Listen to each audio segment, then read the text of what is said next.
Welcome to अड्डा for civil services. इस video में हम एंशियंट हिस्ट्री के दो टॉपिक को कवर करेंगे। तो चलिए शुरू करते हैं।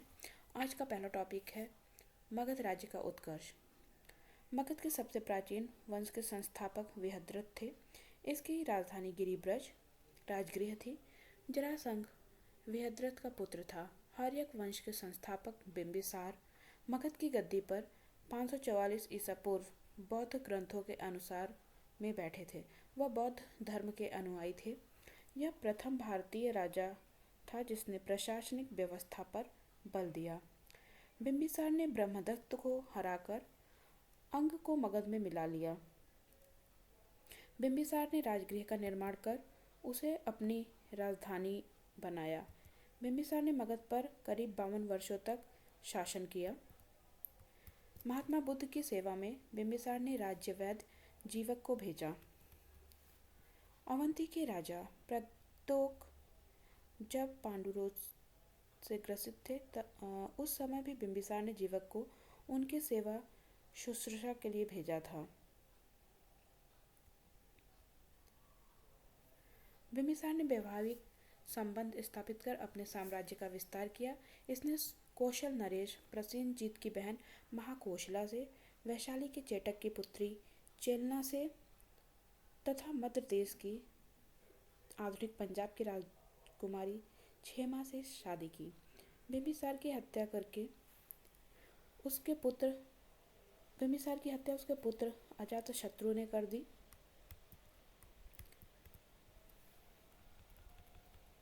और वह 493 ईसा पूर्व में मगध की गद्दी पर बैठा। इसका उपनाम कुणिक था। वह प्रारंभ में जैन धर्म का अनुयायी था। अजातशत्रु ने 32 वर्षों तक मगध पर शासन किया। अजातशत्रु के सुयोग्य मंत्री का नाम वर्षकार या वरशकार था। इसी की सहायता से अजातशत्रु ने वैशाली पर विजय प्राप्त की। 461 ईसा पूर्व में अपने पिता की हत्या कर उदयन मगध की गद्दी पर बैठा। उदयन ने पाटलिग्राम की स्थापना की। वह जैन धर्म का अनुयायी था।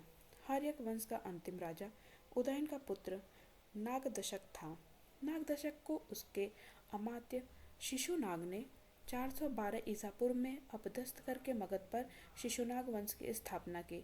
शिशुनाग ने अपनी राजधानी पाटलिपुत्र से हटाकर वैशाली में स्थापित की। शिशुनाग का उत्तराधिकारी कालाशोक पुनः राजधानी को पाटलिपुत्र ले गया। शिशुनाग वंश का अंतिम राजा नंदिवर्धन था। नंद वंश का संस्थापक महापद्म नंद था।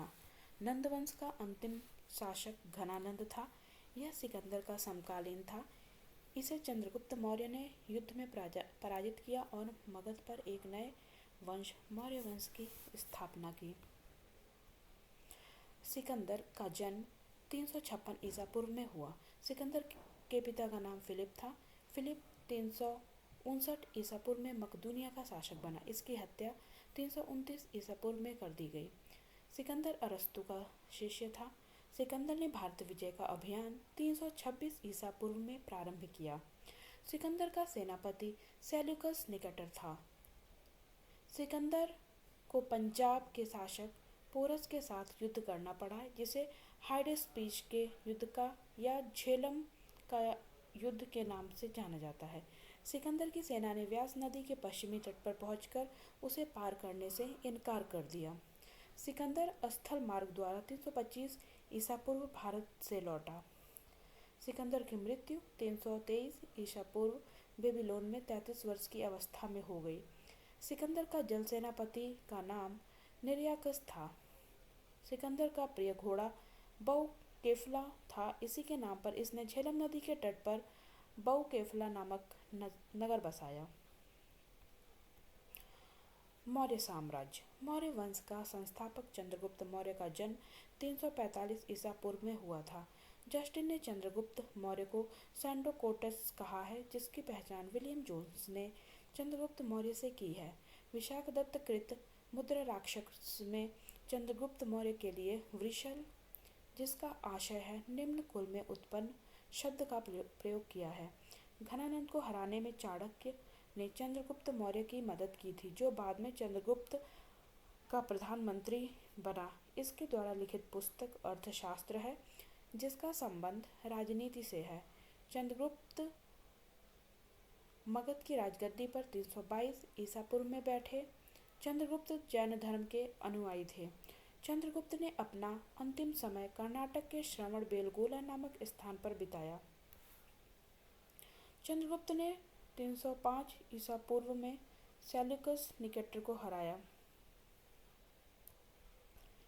सेल्यूकस निकेटर ने अपनी पुत्री कार्नेलिया की शादी चंद्रगुप्त मौर्य के साथ कर दी और युद्ध की संधि शर्तों के अनुसार 4 प्रांत काबुल, कंधार, हेरात एवं मकरान चंद्रगुप्त को दिए। चंद्रगुप्त मौर्य ने जैनी गुरु भद्रबाहु से जैन धर्म की दीक्षा ली थी। मेगस्थनीज सेल्यूकस निकेटर का राजदूत था, जो चंद्रगुप्त के दरबार में रहता था। मेगस्थनीज द्वारा लिखी गई पुस्तक इंडिका है। मेगस्थनीज के अनुसार सम्राट का जनता के सामने आने के अवसरों पर शोभा यात्रा के रूप में जश्न मनाया जाता है। उन्हें एक सोने की पालकी में ले जाया जाता है। उनके अंगरक्षक सोने और चांदी से अलंकृत हाथियों पर सवार रहते हैं। कुछ अंगरक्षक पेड़ों को लेकर चलते हैं। इन पेड़ों पर प्रशिक्षित तोतों का झुंड रहता है, जो सम्राट के सिर के चारों तरफ चक्कर लगाता रहता है। राजा सामान्यतः हथियारबंद महिलाओं से घिरे होते हैं। उनके खाना खाने से पहले खास नौकर उस खाने को चखते हैं। वे लगातार 2 रात एक ही कमरे में नहीं सोते थे। पाटलिपुत्र के बारे में। पाटलिपुत्र एक विशाल प्राचीर से घिरा है, जिसमें 570 बुर्ज और 64 द्वार हैं। 2 और 3 मंजिल वाले घर लकड़ी और कच्ची ईंटों के बने हैं। राजा का महल भी काठ का बना है, जिसे पत्थर की नक्काशी से अलंकृत किया गया है। यह चारों तरफ से उद्यानों और चिड़ियों के लिए बने बसेरों से घिरा है। चंद्रगुप्त मौर्य और सेल्यूकस के बीच हुए युद्ध का वर्णन एपियानस ने किया है। प्लूटार्क के अनुसार चंद्रगुप्त ने सेल्यूकस को 500 हाथी उपहार में दिए थे। चंद्रगुप्त की मृत्यु 298 ईसा पूर्व में श्रवण बेलगोला में उपवास के द्वारा हुई। बिंदुसार। चंद्रगुप्त मौर्य का उत्तराधिकारी बिंदुसार हुआ, जो 298 ईसा पूर्व में मगध की राजगद्दी पर बैठा। इसे अमित्रघात के नाम से भी जाना जाता है। अमित्रघात का अर्थ है शत्रु विनाशक। बिंदुसार आजीवक संप्रदाय का अनुयायी था। आजीवक संप्रदाय की स्थापना मखलिपुत्र गोशाल ने की थी। वायु पुराण में बिंदुसार को भद्रसार या वारिसार कहा गया है। स्ट्रैबो के अनुसार सीरियन नरेश एंटियोकस ने बिंदुसार के दरबार में डाइमेकस नामक राजदूत भेजा। इसे ही मेगस्थनीज का उत्तराधिकारी माना जाता है। जैन ग्रंथों में बिंदुसार को सिंहसेन कहा गया है। बिंदुसार के शासनकाल में तक्षशिला, सिंधु एवं झेलम नदी के बीच में हुए 2 विद्रोहों का वर्णन है। इस विद्रोह को दबाने के लिए बिंदुसार ने पहले सुश्रीम को, बाद में अशोक को भेजा। एथनीसियस के अनुसार बिंदुसार ने सीरिया के शासक एंटियोकस प्रथम से मंदिरा, सूखे अंजीर एवं एक दार्शनिक भेजने की प्रार्थना की थी। बौद्ध विद्वान तारानाथ ने बिंदुसार को 16 राज्यों का विजेता बताया है। बिंदुसार की सभा में 500 सदस्यों वाली एक मंत्रिपरिषद थी, जिसका प्रधान खल्लाटक था। अशोक। बिंदुसार का उत्तराधिकारी अशोक महान हुआ, जो 269 ईसा पूर्व में मगध की राजगद्दी पर बैठा। अशोक की माता का नाम सुभद्रांगी था। राजगद्दी पर बैठने के समय अशोक अवंती का राज्यपाल था। मास्की, गुर्जरा, नेत्तूर एवं उडेओलम के लेखों में अशोक का नाम अशोक मिलता है। कर्नाटक के गुलाबर्गा जिला में कंगनहल्ली से प्राप्त उभारदार मूर्तिशिल्प शिलालेख में अशोक के प्रस्तर रूपचित्र के साथ राणियों अशोक, राजा अशोक उल्लिखित है। भाब्रू अभिलेख में अशोक ने स्वयं को मगध का राजा बताया है। पुराणों में अशोक को अशोक वर्धन कहा गया है। अशोक ने अपने अभिषेक के 8 वर्ष बाद लगभग 261 ईसा पूर्व में कलिंग पर आक्रमण किया और कलिंग की राजधानी तोसली पर अधिकार कर लिया। इसका उल्लेख 13वें शिलालेख में मिलता है। प्लिनी का कथन है कि मिस्र का राजा फिलाडेल्फस टॉलमी द्वितीय ने पाटलिपुत्र में डियानेसियस नाम का एक राजदूत भेजा था। उपगुप्त नामक बौद्ध भिक्षु ने अशोक को बौद्ध धर्म की दीक्षा दी। अशोक पहले ब्राह्मण धर्म का अनुयायी था। कल्हड़ के राज तरंगड़ी से पता चलता है कि वह शैव धर्म का उपासक था।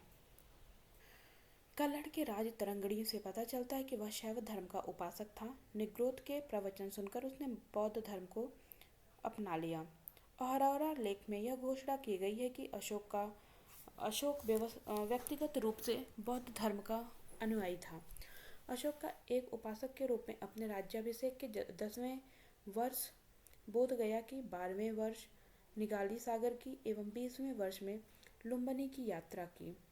अशोक ने आजीविकों के रहने हेतु बराबर की पहाड़ियों में 4 गुफाओं का निर्माण करवाया, जिसका नाम कर्ज, चौपार, सुदामा तथा विश्व जोपड़ी था। अशोक के पौत्र दशरथ ने आजीविकों को नागार्जुन गुफा प्रदान की थी।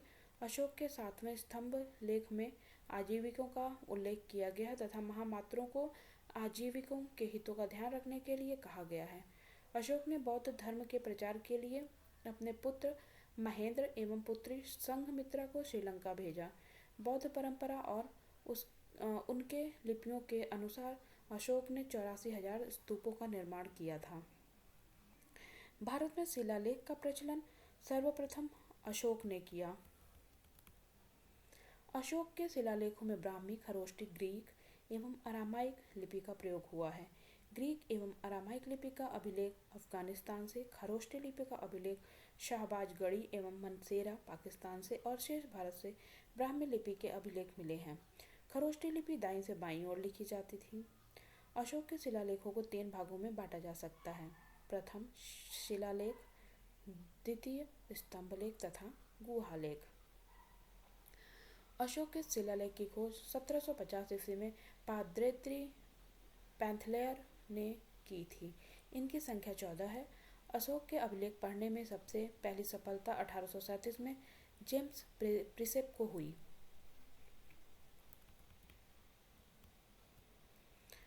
अशोक के प्रमुख शिलालेख एवं उनमें वर्णित विषय। पहले शिलालेख में पशु बलि की निंदा की गई है। दूसरे शिलालेख में मनुष्य व पशु दोनों की चिकित्सा व्यवस्था का उल्लेख है। तृतीय शिलालेख में राजकीय अधिकारियों को यह आदेश दिया गया है कि वे हर 5वें वर्ष के उपरांत दौरे पर जाएं। इसमें कुछ धार्मिक नियमों का भी उल्लेख है। चौथा, इसमें बेहरी घोष की जगह धम्म घोष की घोषणा की गई है। पांचवा, इसमें धर्म महामात्रों की नियुक्ति की जानकारी मिलती है। छठा, इसमें आत्मनियंत्रण की शिक्षा दी गई है। सातवां व आठवां, इनमें अशोक की तीर्थ यात्राओं का उल्लेख है। नौवां, इसमें सच्ची भेंट तथा सच्चे शिष्टाचार का उल्लेख है। 10वां, इसमें अशोक ने आदेश दिया है कि राजा तथा उच्च अधिकारी हमेशा प्रजा के हित के बारे में सोचें। 11वां, इसमें धम्म की व्याख्या की गई है। 12वां, इसमें स्त्री महामात्रों की नियुक्ति एवं सभी प्रकार के विचारों के सम्मान की बात कही गई है। 13वां, इसमें कलिंग युद्ध का वर्णन एवं अशोक के हृदय परिवर्तन की बात कही गई है। इसी में 5 यवन राजाओं के नामों का उल्लेख है जहां उसने धम्म प्रचारक भेजे। 14वां, अशोक ने जनता को धार्मिक जीवन बिताने के लिए प्रेरित किया। अशोक के स्तंभ लेखों की संख्या 7 है, जो केवल ब्राह्मी लिपि में लिखी गई हैं। यह 6 अलग अलग स्थानों से प्राप्त हुआ है। प्रयाग स्तंभ लेख, यह पहले कौशाम्बी में स्थित था। इस स्तंभ लेख को अकबर ने इलाहाबाद के किले में स्थापित कराया। दिल्ली टोपरा, यह स्तंभ लेख फिरोज शाह तुगलक के द्वारा टोपरा से दिल्ली लाया गया। तीसरा, दिल्ली मेरठ, पहले मेरठ में स्थित यह स्तंभ लेख फिरोज शाह द्वारा दिल्ली लाया गया है। रामपुरवा, यह स्तंभ लेख चंपारण में स्थित है। इसकी खोज 1872 में कार्लवाइल ने की थी। लौरिया अजयराज, चंपारण बिहार में। लौरिया नंदनगढ़, चंपारण बिहार में। इस स्तंभ पर मोर का चित्र बना हुआ है। कौशाम्बी अभिलेख को रानी का अभिलेख कहा जाता है। अशोक का 7वां अभिलेख सबसे लंबा है। अशोक का सबसे छोटा स्तंभ रुम्मीदेई है। इसी में लुम्बिनी में धर्म यात्रा के दौरान अशोक द्वारा भू राजस्व दर घटाकर 1/8 भाग कर दिया गया और लुम्बिनी ग्राम का धार्मिक कर माफ कर दिया गया। महास्थान से प्राप्त स्वगौरा का ताम्रपत्र अभिलेख में मौर्य काल में अकाल, सूखा जैसे दैवी प्रकोप के समय राज्य द्वारा राहत कार्य किए जाने का विवरण प्राप्त होता है। प्रथम पृथक शिलालेख में यह घोषणा है कि सभी मनुष्य मेरे बच्चे हैं। अशोक का सारिकुना कंदहार अभिलेख ग्रीक एवं आर्मेइक भाषाओं में प्राप्त हुआ है। साम्राज्य में मुख्यमंत्री एवं पुरोहित की नियुक्ति के पूर्व इनके चरित्र को काफी जांचा परखा जाता था, जिसे उपधा परीक्षण कहा जाता था। सम्राट की सहायता के लिए एक मंत्री परिषद होती थी, जिसमें सदस्यों की संख्या 12, 16 या 20 हुआ करती थी। अर्थशास्त्र में शीर्षस्थ अधिकारी के रूप में तीर्थ का उल्लेख मिलता है, जिसे महामात्र भी कहा जाता था। इसकी संख्या 18 थी। अर्थशास्त्र में चर जासूस को कहा गया है। अशोक के समय मौर्य साम्राज्य में प्रांतों की संख्या 5 थी। प्रांतों को चक्र कहा जाता था। प्रांतों के प्रशासक कुमार या आर्यपुत्र या राष्ट्रिक कहलाते थे। प्रांतों का विभाजन विषय में किया गया था, जो विषयपति के अधीन होते थे। प्रशासन की सबसे छोटी इकाई ग्राम थी, जिसका मुखिया ग्रामिक कहलाता था।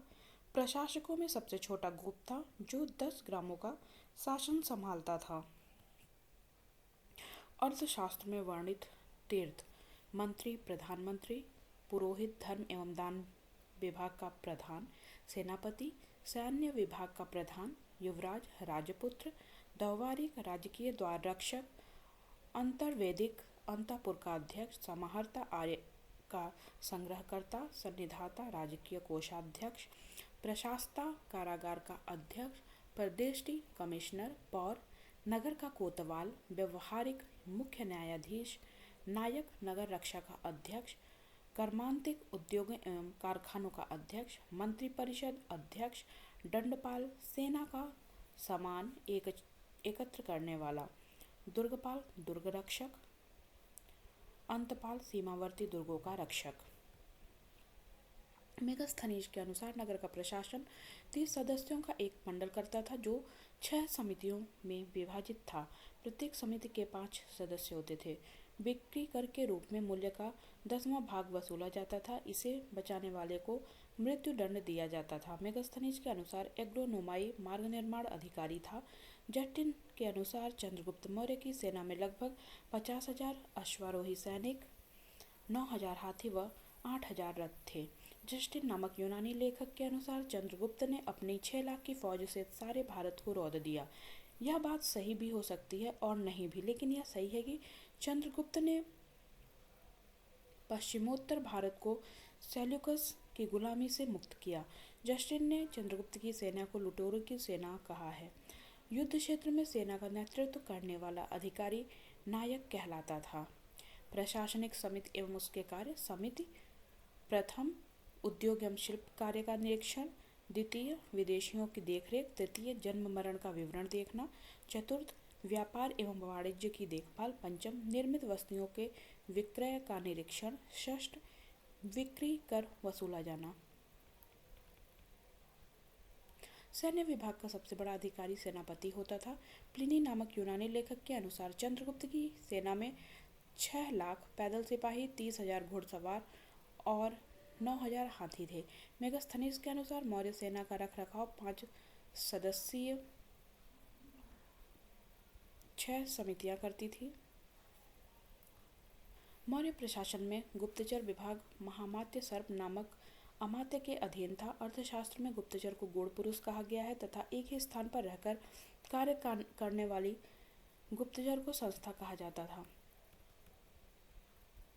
एक स्थान से दूसरे स्थान पर भ्रमण करके कार्य करने वाले गुप्तचर को संचार कहा जाता था। अशोक के समय जनपदीय न्यायालय के न्यायाधीश को राजुक कहा जाता था। सरकारी भूमि को सीता भूमि कहा जाता था। बिना वर्षा के अच्छी खेती होने वाली भूमि को अदेव मात्रिक कहा जाता था। मौर्य काल में द्रोण अनाज के माप के लिए प्रयोग होता था। मेगस्थनीज ने भारतीय समाज को 7 वर्गों में विभाजित किया है। प्रथम दार्शनिक, द्वितीय किसान, तृतीय अहीर, चतुर्थ कारीगर, पंचम सैनिक, षष्ठ निरीक्षक एवं 7वां सभासद। स्वतंत्र वैश्यावृत्ति को अपनाने वाली महिला रूपजीवा कहलाती थी। नंद वंश के विनाश करने में चंद्रगुप्त मौर्य ने कश्मीर के राजा प्रवर्तक से सहायता प्राप्त की थी। मौर्य शासन 137 वर्षों तक रहा। भागवत पुराण के अनुसार मौर्य वंश में 10 राजा हुए, जबकि वायु पुराण के अनुसार 9 राजा हुए। मौर्य वंश का अंतिम शासक विहद्रथ था। इसकी हत्या करके सेनापति पुष्यमित्र शुंग ने 185 ईसा पूर्व में कर दी और मगध पर शुंग वंश की नींव डाली।